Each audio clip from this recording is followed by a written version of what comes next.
सोचिए, अगर किसी देश की अर्थव्यवस्था इतनी कमजोर हो जाए कि उसे बार बार कर्ज लेना पड़े, उसकी मुद्रा गिरती रहे और लोग महंगाई से जूझते रहें। अर्जेंटीना आज इसी हालत में है। आईएमएफ यानी इंटरनेशनल मॉनेटरी फंड अब इस देश को 20 अरब डॉलर का नया लोन देने पर विचार कर रहा है। लेकिन सवाल उठता है, क्या यह लोन अर्जेंटीना की समस्याओं को हल करेगा या इसे और गहरा कर देगा? दूसरी ओर, अगर हम भारत, चीन और अमेरिका की आर्थिक स्थिति देखें, तो क्या इन देशों के ऊपर भी ऐसा कर्ज है? अर्जेंटीना एक बार फिर आर्थिक संकट के सबसे बुरे दौर से गुजर रहा है। आईएमएफ, जो पहले ही अर्जेंटीना को 22 बार कर्ज दे चुका है, अब एक नया 20 अरब डॉलर का लोन देने पर विचार कर रहा है। यह फैसला अगले हफ्ते एक अनौपचारिक बैठक में लिया जाएगा। लेकिन सवाल यह है कि क्या यह वाकई में अर्जेंटीना की डूबती अर्थव्यवस्था को बचा पाएगा या यह एक और अस्थायी समाधान साबित होगा? आईएमएफ 4 साल के लिए 15 अरब स्पेशल ड्राइंग राइट्स के तहत लोन देने की योजना बना रहा है। इस लोन को चुकाने के लिए अर्जेंटीना को 10 साल का समय मिलेगा, जिसमें से पहले 4.5 साल तक ब्याज चुकाने की भी जरूरत नहीं होगी। लेकिन सवाल यह है कि पहले भी ऐसे लोन लेकर अर्जेंटीना की स्थिति नहीं सुधरी, तो इस बार क्या बदलेगा?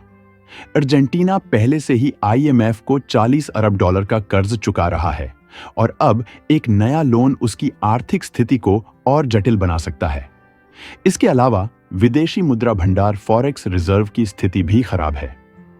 अर्जेंटीना के पास पर्याप्त विदेशी मुद्रा भंडार नहीं बचा है, जिससे उसका अंतर्राष्ट्रीय व्यापार और कर्ज चुकाने की क्षमता कमजोर हो गई है। विदेशी निवेशकों का भरोसा भी लगातार कम हो रहा है, जिससे देश में नई पूंजी आना मुश्किल हो गया है।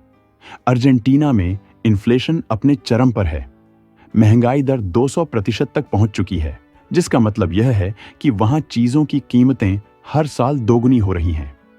आम नागरिकों के लिए रोजमर्रा की जिंदगी बेहद मुश्किल होती जा रही है, क्योंकि उनकी आमदनी में कोई बढ़ोतरी नहीं हो रही, लेकिन कीमतें लगातार आसमान छू रही हैं।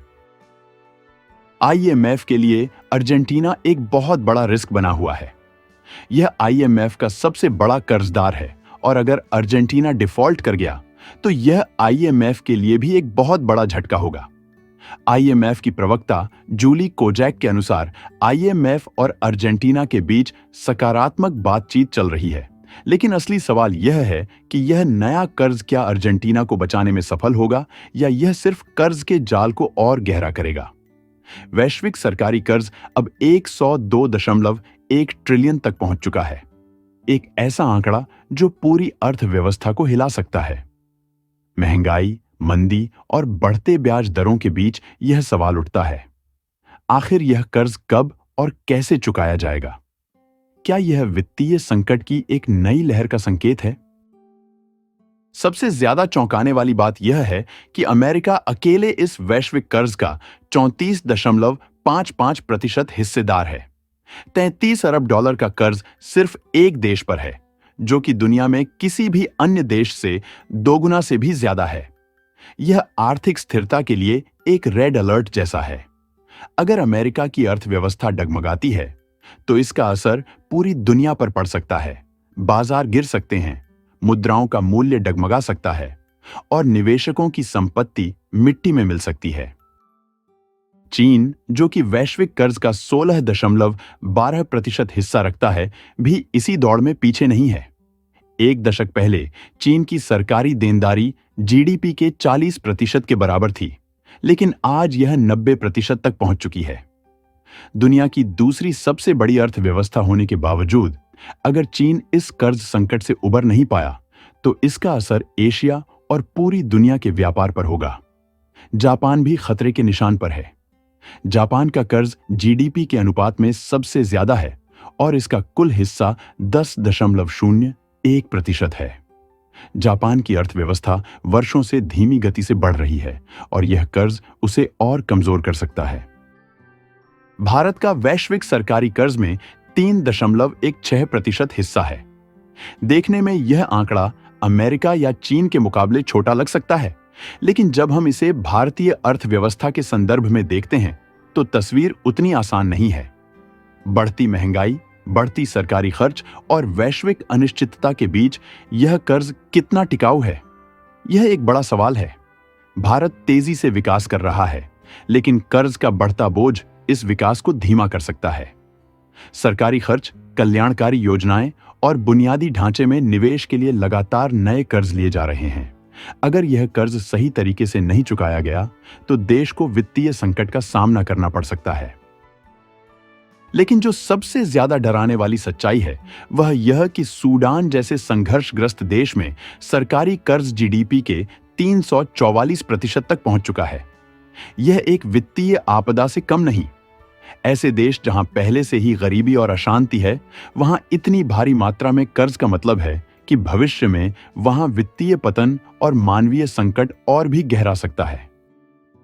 अर्जेंटीना का आर्थिक संकट सिर्फ उसका खुद का मामला नहीं है, बल्कि यह पूरी वैश्विक अर्थव्यवस्था पर असर डाल सकता है।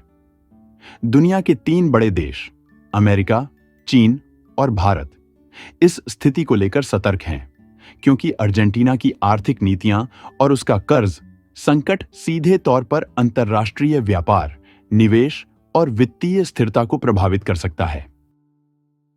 अमेरिका, जो आईएमएफ का सबसे बड़ा कंट्रीब्यूटर है, अर्जेंटीना को नया लोन देने को लेकर ज्यादा उत्साहित नहीं है। इसकी एक बड़ी वजह यह है कि अर्जेंटीना का अंतर्राष्ट्रीय कर्ज चुकाने का रिकॉर्ड बेहद खराब रहा है। पहले भी अमेरिका ने अर्जेंटीना को आर्थिक सुधारों के लिए समर्थन दिया था, लेकिन बार बार वित्तीय अस्थिरता और डिफॉल्ट के कारण उसे खास फायदा नहीं हुआ।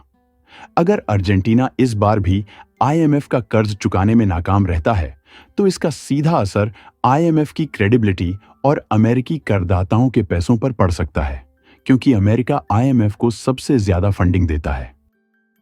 चीन, जो पहले ही अर्जेंटीना को कई व्यापारिक डील्स और कर्ज के जरिए मदद दे चुका है, इस संकट को लेकर दुविधा में है।